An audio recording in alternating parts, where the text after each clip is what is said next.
and welcome to our Exodus study. I'm so glad you've decided to tune in with us. I want to get a little bit of housekeeping out the way. While in-person Bible study will continue next week for our 6 o'clock Bible study, I really tried really hard today to record y'all something, and I spent 3 hours recording it, and it did not record. So next week, while I'm on vacation, I'm going to give you the week off in our Exodus study, and I'm going to wish you a very Merry Christmas and a Happy New Year, and we will pick up the Exodus study next year at the beginning of the year. So today, I think, is a very good place for us to end the year on. We're at chapter 20, the halfway mark through the book of Exodus. And the halfway mark, ironically, is probably the one thing that even non-Christians know about the Christianity, and it's the Ten Commandments. We spent a lot of time last week with the fanfare of God coming down saying, we got to have a meeting. We got to have a conversation, a meeting of the minds. I've got to reintroduce myself to you all.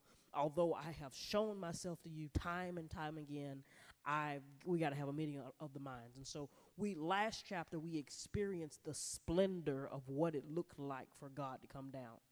This week, we experienced the word that comes out of his mouth. And so God begins to speak directly to the people. He begins to tell them, this is what I have for you. This is my moral code. I know in Egypt there was a moral code. There was a rule set. There was a moray. There were things that you did and you didn't do. Well, some of this stuff is different than Egypt. And you're going to see that the first four is very different than Egypt. But the last 6 was already written on your heart. It's just we didn't listen to it. And so he comes out and he has this discussion with the children of Israel with great vigor, with great power, with great expression. And so today we're going to begin reading what I want us to know from a historical standpoint. Around this same time period that this text was written, this thing called the Code of Hammurabi was written. And I remember learning about this in middle school, and ironically in my study it came back up. Around the same time this Code of Hammurabi was written, and it was this moral code by King Hammurabi in Mesopotamia. And so it is rules upon rules upon rules, kind of like you'll find in Leviticus and in Numbers, about what to do and what not to do. It was this code. Well, but the irony here is that we often refer to the law as the law of Moses, but Moses makes it very clear here at the beginning that this is not me talking. God came down and conveyed these rules to the people. And every time I give you a directive, it is because God gave it. Now, in Hammurabi's code, Hammurabi talks for chapters, not just pages, but chapters about how amazing Hammurabi is. You know, how ironic is that Hammurabi is writing about Hammurabi? And it's clear that although he mentions these quote-unquote gods of Babylon, it's all about him, and he's above the law. And so when he gives this moral code, although it's an eye for an eye, and some of the things you'll see next time we meet, most of it is so centered on him that it loses its soul. Now, today, we are talking about what God brings down as the official first laws of humanity, specifically for the children of Israel, but all 10 are good for humanity as a whole. So today, I'm in, I think I told them I'm in the NIV, and I'll switch there. So for continuity, we're in the NIV version. And it reads this way. It says, and God spoke these words, I am the Lord your God, who brought you out of Egypt, out of the land of slavery. You shall have no other God but me. So I want to kind of begin there, because he says, you shall have no other gods before me. And to us who grew up in church, that's normal. That's the first commandment, have no other gods. All right, simple, next. But for a people who grew up in a society where all they knew was other gods, where they had a foot god, and they had a frog god, and they had a sky god, and they had a sun god, and they had a water god and a rushing water god. They had a god for everything. This idea that I can't worship the things that happen to me. I've got to worship the God who does. And I want to say, I said it like that because I want us to understand a lot of times we worship the things that happen to us. We get the new job and it becomes our point of worship. We get the new car and it becomes our point of worship. We get a brand new, beautiful edifice of a house and it becomes our point of worship, because what is it worth to me? I bled for it. I sweated for it. I cried for it. And now I spend all of my time in it, around it, and doing it. And so he makes this statement where for them it was this idea of God's, but for us it's this idea of what can I consume, what can I do, what can I be? Because often we'll make a God out of making it to the next level. You know, I know that many ministers, and myself included, we have to fight the idea of being a pastor of this many becoming our God. Having this amount of views, this amount of people watching. People in our generation have fight the idea of the God of having so many followers on Instagram and YouTube, because it seems like that'll bring us happiness. And so we press toward that mark, and we spend all of our time doing it. We put all of our expression on it till we can't even recognize ourselves. You begin to change yourself, contort yourself, move yourself so that you can better consume that thing. Now, I want us to think for a second, because if God is a consuming fire of our devotion or our offerings, we try to consume things, but if we would take ourselves to his altar, he would consume us. See, and I want us to think about that, because let's think about what consumption is. Consumption is me taking in as much as I can, whether I'm watching videos, whether I'm spending all my money, whether I am trying to spend all my time. It is me trying to bring in everything that possible. Well, I have a limit. You have a limit. You can't consume everything. But we serve a God who has the ability to consume as much as needs to be consumed. And I think this idea that we're on the top of the food chart is a fallacy. So he tells them, he says, you shall have no other gods before me. And I want to pause here, because these 10 commandments, although we see them old school, or we relegate them to Sunday school, these 10 commandments really are a guardrail for us. They're not necessarily something we got to be legalistic about, but they're a guardrail to keep you from going off to the left or to the right. Because as you're going to see, some of these things were designed not to keep you out of fun, but to keep you safe. But it's a guardrail, it's a mirror, it shows us our moral failure. I believe that's what God tells them. He says, he comes down and he expresses, he wants to show them that there's a great gap between him and them. Because it's really easy to think that you're a good person when you don't have anything to compare yourself to. Or you're comparing yourself to the people who appear on the news for doing WXYZ, and just because I didn't do that, often we think of ourselves as good people. And not only is it a guardrail on a mirror, it is also a guide. And it is showing us the heart that God has for his people, and that he desires his people to have. So you have no other gods before me. Let's keep moving. He says, I am the Lord your God who rescued you from the land of Egypt, the place of your slavery. You must have no other God but me. You must not make for yourself an idol of any kind, or any image of anything in the heavens or on the earth or in the sea. He says, don't try to make me to be anything. Don't try to make a graven image of me. Don't think of me as Osiris or anything. Because if you think of me as a battle axe, while I'm a battle axe in this moment, I'm still the meek and lowly lamb. And while I'm the meek and lowly lamb, I'm still the lion of the tribe of Judah. And while I'm still the tribe of I am still the lion of the tribe of Judah, I am still the great and breasty one. And so if you try to make a picture of me so that you can worship me, you're only going to worship one side of me. And if you worship one side of me, you are still relegating me to be like a created thing.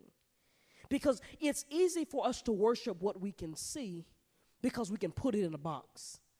But when you try to make an idol or an image of God, you're putting in a box what cannot be contained.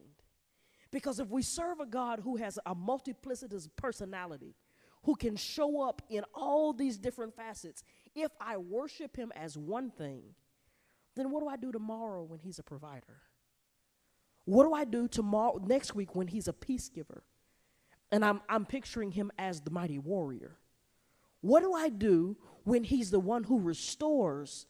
And last week he was the one who redeemed.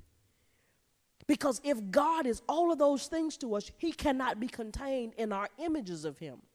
And also, what I also believe is you have to understand this for the character of the day. They would have an idea of a God, and then they would carve out that little God, and they would worship the thing that they created. Here's the danger. Catch the danger.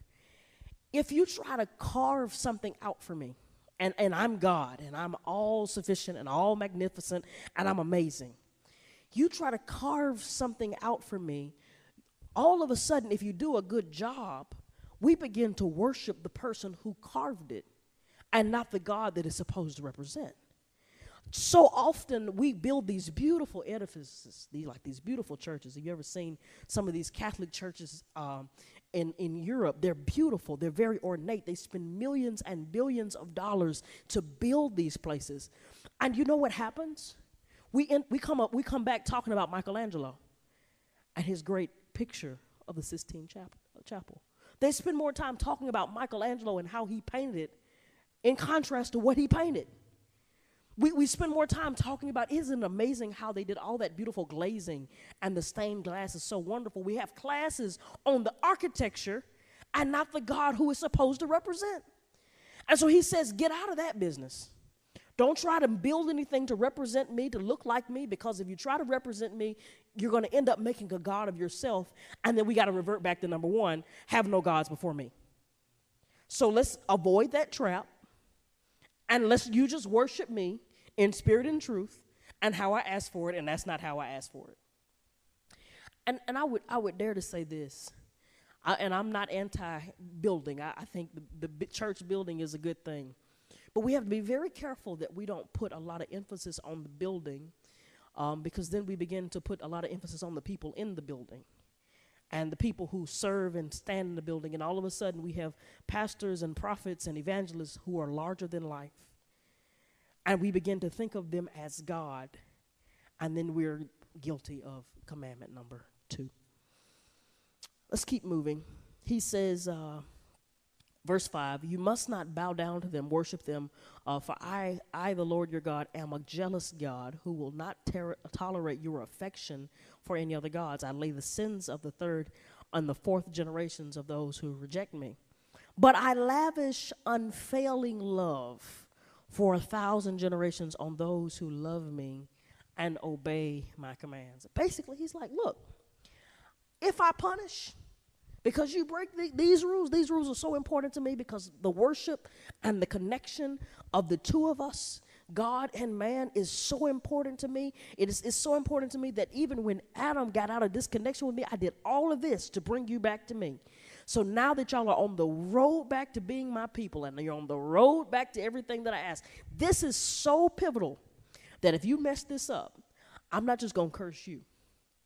I'm going to curse your kids, and your kids' kids, and your kids' kids' kids. I know this is harsh, but I want you to look at your family line. It is why generational curses move down the family line. It's why we see the same thing moving down in the same family for so long. Everything that happens is not the devil. Sometimes we make decisions and we go against what God said, and it is a repercussion of what God said. Now, sometimes the devil he's busy and he's moving, but every now and then, and when I say every now and then, more often than not, we make decisions and we have repercussions and ramifications we have to deal with. But what I love in verse 6, he says, but I will show love to 1,000 generations of those who love me and keep my commandments. I will show love. I will give the outpouring of my essence to those of you who pay attention to what I said. And I think that this is, not only is he speaking this to Moses and to the children of Israel, there's evidence of this, that the fact that there's 3 million of them standing in front of him. Because he had Abraham, who loved him, and he poured out his love on Abraham, which poured out his love on Isaac, which poured out his love on Jacob, which poured out his love on Joseph and all the other 11 of them, which now produced this family who, although seemingly went through slavery, is now walking in the increase of a faithful patriarch. Jesus, I'm going to show my love to 1,000 generations of those who love me and keep my commandments. And then he moves on to the next one. He says, you must not misuse the name of the Lord your God. The Lord will not let you go unpunished if you misuse his name. If I'm honest, I used to think that this was people who said, I thought this was just people who said, oh my God, or oh God, Lord have mercy. You know, I really, growing up, that was my presumption, but it's a little bit deeper than this. It really translates to people who misrepresent the name of the Lord. It is people who say, the Lord told me to do this and I did it. You know, we see on the news every now and then a mother will be in custody because she said the Lord told her to kill her kids. It is the Lord told me to come over here and do this to you. And it was the Holy Spirit that told me. It is a misrepresentation of God.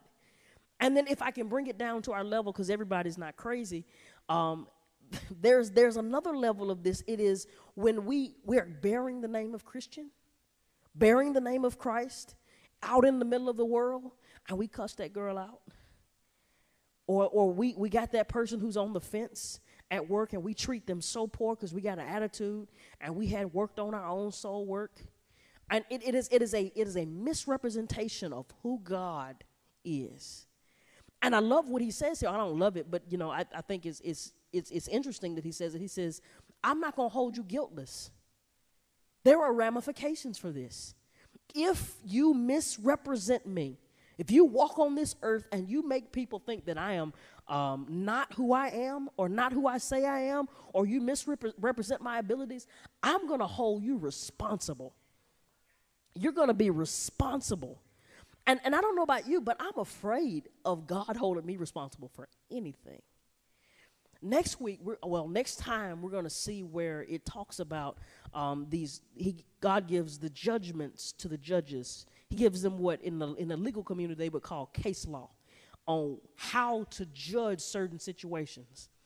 And what I've learned about God is just, but our justice is either too stringent or too lax for God. There are plenty of opportunities in chapter 21, 22, and 23 where God says, kill them. They do it, kill them. You kill somebody, kill them. You kidnap somebody, you got to die. That's what this is worthy of, is you got to die. And often we look at that little, well, it was a little white lie. I mean, I just guess I misheard. I guess I made a mistake. You're not going to hear me. And I think I hear from God pretty regularly. You won't hear me say, the Lord told me to tell you. I'm usually, if I'm talking, I'm saying, well, this might be God or it might be Cole. But it just came up, and I'm going to share it with you. Because I don't want to misrepresent God. Because what if I told you God said say, and it wasn't God, it was indigestion? And then you go and you make a decision based off of it because you hold me in high esteem. We've got to be better representatives of God. We've got to be better representatives. We've got to hold it less lax, because a lot of times we use it to get our way. And I want you to see this. He will not hold anyone guiltless who misuses his name, or as the Hebrew would suggest, his reputation. All right. Verse 8. It says, remember this and observe the Sabbath by keeping it holy. You have 6 days each week for your ordinary work, but the seventh day is the Sabbath day of rest dedicated to the Lord your God. On that day, no one in your household may do any work. This includes you, your sons and your daughters, your male and female servants, your livestock, and any foreigners among you. For in 6 days the Lord made the heavens, the earth, the sea, and everything in them. But on the seventh day he rested. That is why the Lord blessed the Sabbath day and set it apart as holy. So I hired a private Hebrew tutor this week. And in my very first lesson in Hebrew, we were talking. This wasn't even part of the lesson. He was teaching me the alphabet. And he said, well, you know, Sabbath, It comes from the word Sabbat. And I said, I think I knew that. He said, did you know that it literally means God went on strike? And that put in perspective to me what a Sabbath rest was. God himself went on strike. Now, I want y'all to think about that. If you are at work and you go on strike, are you asking the question, well, can I come in and just tighten that one screw? Are we asking the question, well, I just need to send this one email. I just need to go and do this, that, and the other. But it says that the Lord went on strike. Now, I want to be clear. This is one of the few, this is the only of the 10 commandments that when we get to the New Testament that is not moral, okay? And because it is not a moral law, you're not required to keep the Sabbath anymore, okay? When Christ came and he bled and died and rose again, we don't have to keep it. It's not a moral one. But can I just put a little bug in your ear? And I've been wrestling with this all year long. It's the word of the year for Cole has been Sabbath. And I've been working really hard to learn how to rest. If God went on strike once a week, and people who tend to Sabbath and go on strike tend to be healthier, why would we say, well, it's not moral, I don't have to do it? I think that's even more that should influence our decision making a little bit more to say, it may not be moral, but it may be expedient. It may be healthy. It may be a good thing. What I've learned more than anything this year, and I guess it's the end of the year I can share, what I've learned more than anything is that when I rest, I think clearer. And when I think clearer, I can perform better. When I can perform better, I can do better. Now, from a historical standpoint, the Sabbath, although when Christ died, it's no longer a moral thing, by the time it was over, there was over 200 rules that the Jews legalistically made for the Sabbath, which is why Jesus Christ, talks about being Lord of the Sabbath. When they came and they were like, well, can you not move this? You can't go rescue a donkey. You can't do this, can't heal on the Sabbath. And he's saying y'all are being too legalistic. What he's essentially saying is he's saying, yes, rest. Give the Lord his day. But if something goes wrong, not from a legalistic standpoint where you can't do anything, but from I'm choosing to rest. I'm choosing to honor God on this day. I'm choosing to take care of my mind, my body, and my soul. So that's number 4. Number 12. Now, number 12, full disclosure, whenever they would ask me to quote a scripture in choir rehearsal as a child, it was either this one or it was I can do all things through Christ. I couldn't remember none of the 10 commandments, but I knew honor your father and your mother so that your days might be longer. I had that one down pat at 3. But number 12 is also number 5. It is honor your mother and your father that you will live a long, full life in the land that the Lord is giving you. Now, as we're studying the form here, the last 4 we just did were vertical. They were dealing with God. They were about your heart posture toward God, your actions toward God. Number 5 begins what we call the horizontal commandments. It's about how you deal with people. And I want you to notice it begins as it moves out. So you've got you, and the Sabbath is kind of in the middle. It's kind of like God and me. But how you have you, and then the people closest to you, your mother and your father. And then we're going to move out.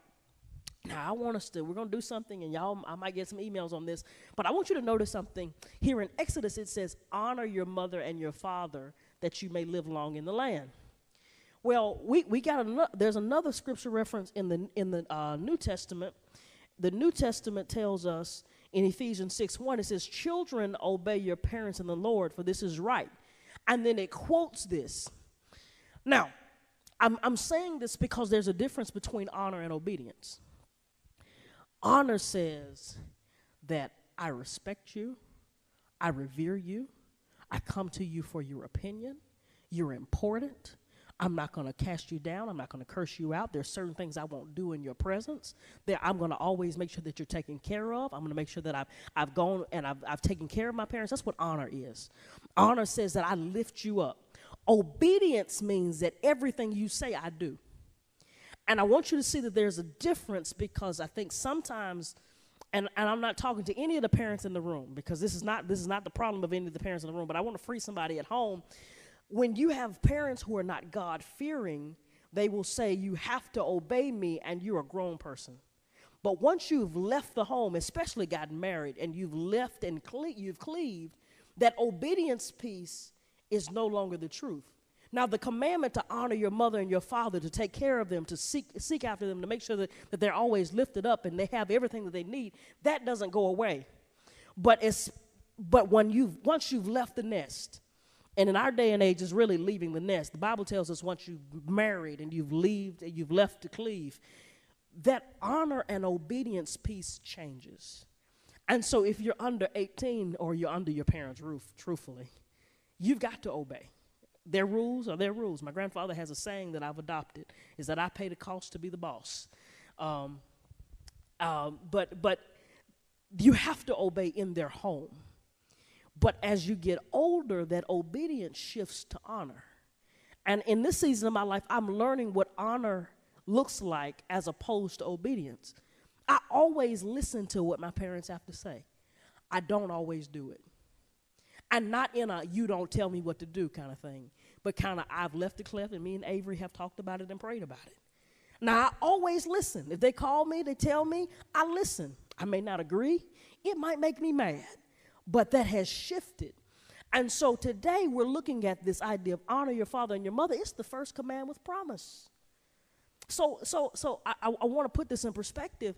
So you mean to tell me that if I make it my business to take care of my family and those who came before me, that God promises me to live long in the land, that I can have a more fruitful life? Oh, that means that, Grandma and Grandpa's TV went out last night, and I went over there at 10 o'clock and fixed it. True story. That means that if my parents need something, I'm going to do everything in my power to make sure that they get it.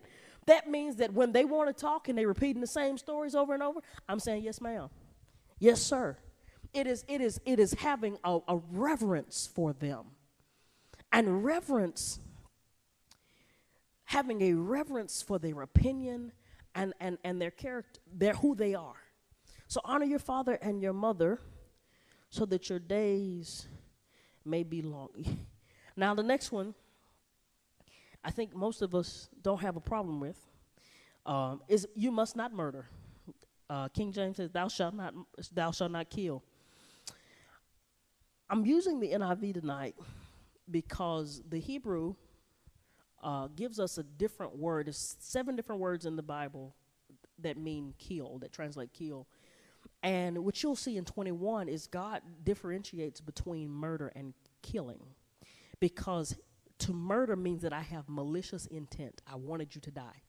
In chapter 21, we're going to spend some time seeing that God gives refuge or safety to people who didn't mean to kill somebody and did. He actually provides them with what we call sanctuary cities. And so, thou shalt not kill, I know we have been reading that in our King James. It's actually not a good rendering because he gives them several opportunities to kill in chapter 21, 22, and 23. He actually tells them to stone people. He says that they must die, that death is their portion, and it's the repercussion. He says you can't have malicious intent in your heart to take somebody out of here. Y'all remember in Genesis chapter 4 when Cain gets upset with Abel over the blessing that God accepts his offering, and so he kills him. And God responds, he says, your brother's blood is crying from the ground. In Numbers chapter 33, at the end of the chapter, he talks about anytime blood hits the ground, it defiles the ground. And the way to avenge that blood is that the person who defiled it has to die. God cherishes life. The idea that we would think that we were in a position to take life because someone annoyed us or made us upset is a terrible idea. And so he says, you shall not murder, you shall not take somebody's life maliciously, because if you take somebody's life maliciously, you've put yourself in the seat of God. And if you've decided that you can put yourself in the seat of God, that's not a safe place to be. All right, here we go. Verse 14. He says, you must not commit adultery. You shall not commit adultery. Now, I want to say this. Sex is a God idea. And because sex is a God idea, we have to look to God for the ramifications of how we're going to actually move and operate in sex. Because here's the thing, it's powerful. And because it's powerful, outside of the context that God created it, it becomes dangerous. It becomes something that's very dark, and it has a nasty underbelly. And so God tells us that marriage is the context for sex. And if you have sex outside of marriage, you create some issues or some problems that are not okay. Also, I can't imagine anybody trying to have 2 wives, because one is hard enough. And so this idea of having relationships outside of your marriage, that's just hard. that's a lot. But I want you to see this. If I had a white couch, and my white couch was beautiful, if I put dirt on that white couch, it's going to automatically be ugly. But if I took that same $30 bag organic manure and put it in my garden, it's beautiful. Outside of the wrong places, whenever you take something out of its context, it becomes dangerous, or it becomes ugly, it becomes destructive. And so he says, don't commit adultery. And he doesn't say much more. He says, you must not steal. He's establishing his right to personal property. Back in the biblical days, there was this thing where all these agrarian societies would move the rocks on the property line about a foot a day. So if you wanted to steal land from your neighbor, what you would do is you wouldn't steal an acre. You would take a foot every day. You just move the rock every day.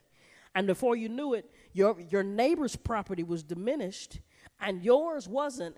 And those markers were your proof that that's where your property line was. We would, sometimes we'll take things from the office. We'll take pens or highlighters, and we'll be like, well, I got a right to it. And here's the essence of the heart that God is trying to give you. If you didn't pay for it, you don't have a right to it. The same way with your eternal life. Can I just be honest? If you didn't pay for it, you don't have a right to it unless somebody gave it to you. And so he says you can't take from people what you did not pay the cost for. And so he says you shall not steal, simple enough. Then he says you cannot testify falsely against your neighbor. King James says you can't bear false witness. You cannot bear falsely against your neighbor. In an extended sense, we can break this 9th commandment through slander, through talking, telling tales, or trying to make ourselves seem bigger than we aren't.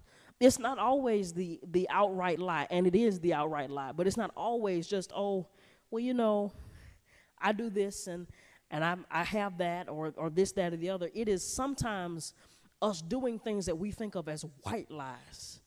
Sometimes we're so angry with somebody that we present them as something they're not. We want people to perceive them one way because it makes us feel better about the situation. It makes us feel justified in our actions. Truthfully, God is just saying, if it's not true, you can't tell it. And if you're not sure if it's true, you can't tell it. That's why we got to be careful with the gossip sites. I know something inside of us rises up when we read the articles about it. But truthfully, if it's not true, you can't talk about it. And it's so easy to read an article online and then go say, hey, did you read that about so-and-so? What you think about that? But that is breaking this commandment. That is, this is the heart of where God wants us to be living.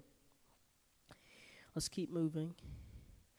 Then he says something else, and I don't know if you struggle with it, but I struggle with it. He says, you shall not covet your neighbor's house. You shall not covet your neighbor's wife, or his male or female servant, his ox or donkey, or anything that belongs to your neighbor. Covetousness, of all of the commandments, this one is focused solely on your heart. Because before covetousness happens, you've not stolen yet. You've not committed adultery yet. You've not lied yet. You've not done any of those things yet. And so we often don't think of anything of this number 10 because you can't see it. But here's the truth. The eyes see something. And when your eyes see something, your mind admires it. There's nothing wrong with it, admiration, right? And the will goes over to it, looking it over. Your will has now decided that it wants it. And then your body moves to possess it. The last step turns into theft. It turns into adultery. It turns into a lie. It turns into a story, a fib. But the first three we thought were harmless. Thou shalt not covet stops your heart before the other four can get started. Because if you can position in your heart that I'm not going to covet something, I'm not going to steal. If you can position in your heart that I'm not going to covet, I'm not likely to kill. If I can position in my heart, get in my heart that I'm not going to covet, I don't have a reason to lie. If I can position in my heart that I'm not going to covet, I don't have a reason to cheat. And so he said, after he's gone down this whole list, love the Lord your God, have no gods before me, don't do this, keep the Sabbath holy. But what I need you to do is get your heart right. And see, what we often think of as covetousness is me saying, I want your house. I want your church. I want your life. But often we covet in our hearts and we never even acknowledge it because we never thought it was wrong. We never got to the place where we realized that this is sin. And I want you to see this because a lot of times we're like, well, I'm just ambitious. But it's also why the Bible speaks against vain ambition, because vain ambition, if it is not godly ambition, turns into covetousness, which turns into theft and adultery and fornication. It turns into all the things that we're not supposed to be focused on. And so he tells them, don't covet. We can fix all this. Just don't covet. Now watch this. The people react. They said, when the people heard the thunder and the loud blast of the ram's horn, and when they saw the flashes of lightning and the smoke billowing from the mountain, they stood at a distance, trembling with fear. So God himself has been speaking all of this. This is not Moses talking to the people. This is God. God begins to declare to the people, these are the 10 things. If we're going to do anything, these are the 10 things I need you not to do. Do not do these 10 things. God, in his godness, in his amazing, immaculate power, with the thundering and the smoke, the mountains are shaking like we found out last chapter. There's smoke billowing out from around him. He has caused all types of a show. And every time he has spoke, the fear of him has been stricken in the hearts of men. They're standing there at the mountain, and the people saw the thunder and lightning. They heard the trumpet. They saw the smoke. They trembled with fear, and they started backing up. They were like, oh, I didn't know what we were dealing with here. They were struck with fear. And as they were struck with fear, they had a solution. They said, Moses, when you speak, they said, you speak to us and we'll listen, but don't let God speak to us directly no more, or we will die. And Moses said, don't be afraid. Moses answered, for God has come in this way to test you so that you will fear him and keep you from sinning. So the people said, God is a little bit too much to handle. And since he's a little bit too much to handle, Moses, we're just going to send you as tribute. You go deal with God, and you can come back and tell him, but he ain't got to talk to us ever again. And if I can be honest with you, I think that is so sad. Because I think 2 things happen here. The first thing that God had purposed in his heart was that I want to make sure that y'all realize that there's a big gap between me and you. You are not magnificent. You are not righteous. You are not holy. You are not powerful. And I know what you were dealing with, but I don't know who you thought I was. And so he comes down with all of his splendor and power. But I think the second thing that was so sad is that in their fear of him, they insisted on a gulf being put between them. God don't have to come down here no more. We don't need God's presence down here no more. We're too afraid of it. And if I can be honest with you, I was afraid like that of some church experiences, and still some of them don't sit too right with my spirit. But a lot of times we'll see a move of God. God will come down in the miraculous, give us a pinch of who he is, and then you have some people who are drawn to it, and a lot of us are like, that's too spiritual for me. And so we will just let Pastor Will deal with the spirit side, and you just tell us what God said, but I ain't got to get that up close and personal. I think that's so sad. Because God desires relationship with you, but he does want reverence. And I know that often that's hard for us to understand or to calculate in our minds that he wants reverence, but he also wants relationship. So Moses tells them, don't be afraid. God was trying to make a point. He was trying to help you see who exactly he is. Let's keep reading 21. And the people stood in the distance, and Moses approached the dark cloud where God was. And as Moses approached, this is what God says. He says, and the Lord said to Moses, say this to the people of Israel, you saw for yourselves that I spoke to you from heaven. Remember, you must not make any idols of silver and gold to rival me. He says it again. Build for me an altar made of earth and offer your sacrifices to me, your burnt offerings and your peace offerings, your sheep and your goats and your cattle. Build my altar wherever I cause my name to be remembered, and I will come to you and bless you. If you use stones to my altar, to build my altar, you use only natural uncut stones. Do not shape the stones with a tool, for that would make the altar unfit for holy use.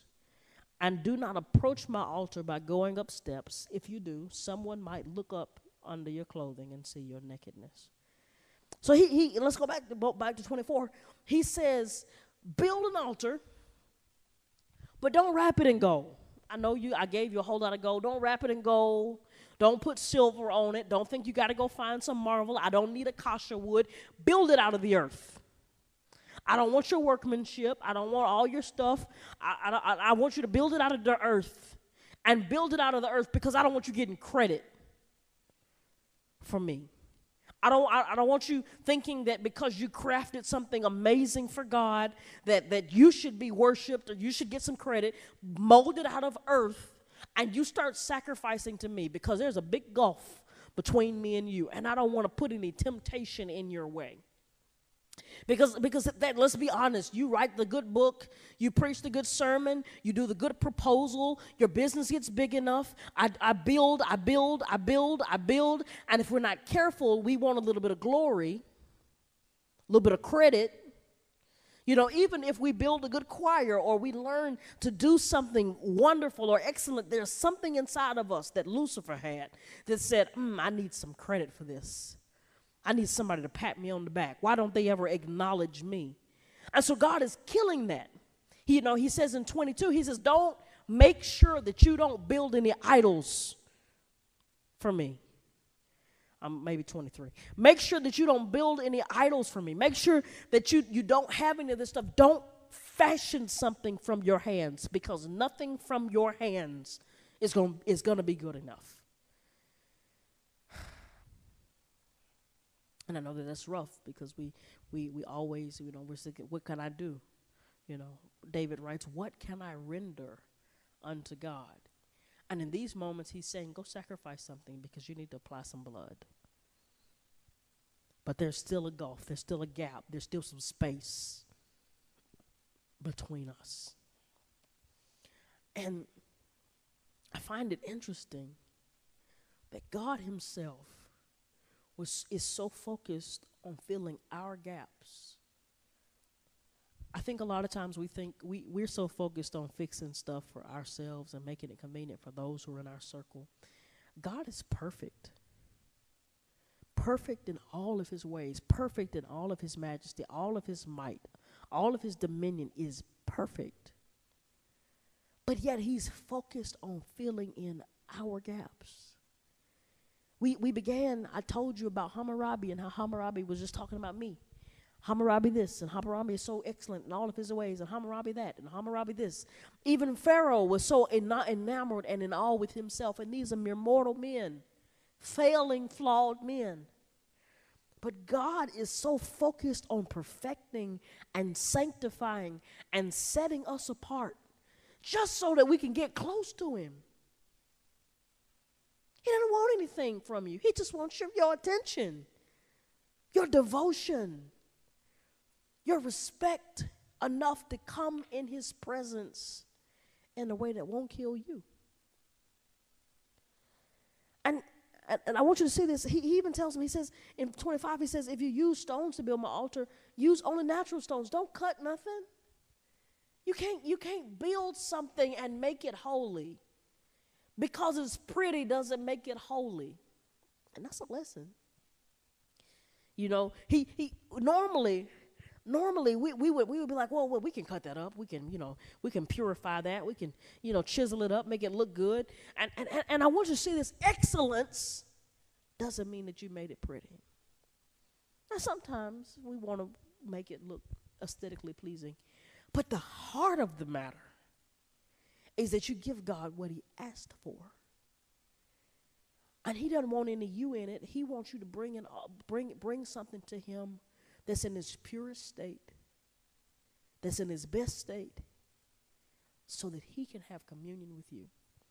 And I thank God for Jesus, for a sacrifice of Messiah who came to earth in flesh but didn't sin, hung on a tree, was buried, died, and rose again, and walked with the people that he told about him for 40 days to make sure that they understood that he was yet God, that he had not lied, and everything that they had witnessed for 3 years was real. And so while we're not covenantally bound here, these 10 rules are a great moral code to keep you from coloring outside the lines. Because often we'll get so deep in sin and we'll tip over the mountain that our soul is so far gone that it has a hard time fathoming that God could really be a good God. You hear about the atheism, the agnosticism, and all these other things. Sometimes we tip so far off. I believe anybody has the capacity to be saved, but our soul, our mind, and our will can be so far gone that we can't hear it. And that's why we have the Old Testament and the New Testament. Because while the New Testament is what we are, what we have, and what we should do, the Old Testament, if you'll follow some of this stuff, it'll keep you from coloring outside the lines and getting in trouble sometimes. Y'all, let's pray.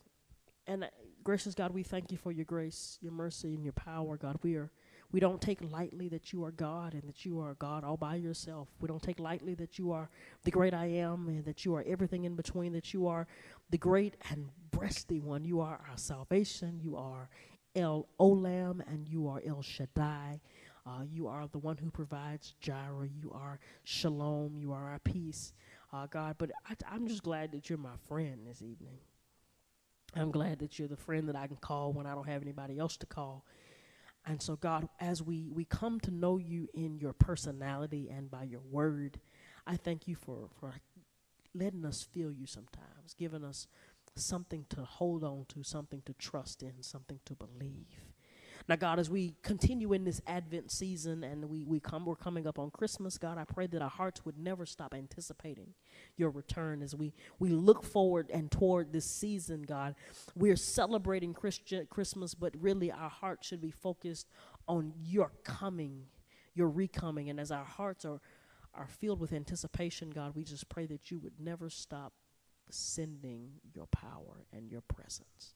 Lord, we love you. We praise you. We thank you. In Jesus Christ's precious name, amen. Again, there will be no Exodus study next week in person or virtual. I wish you a very Merry Christmas and a Happy New Year, and I will see you at the top of the new year. Y'all be blessed.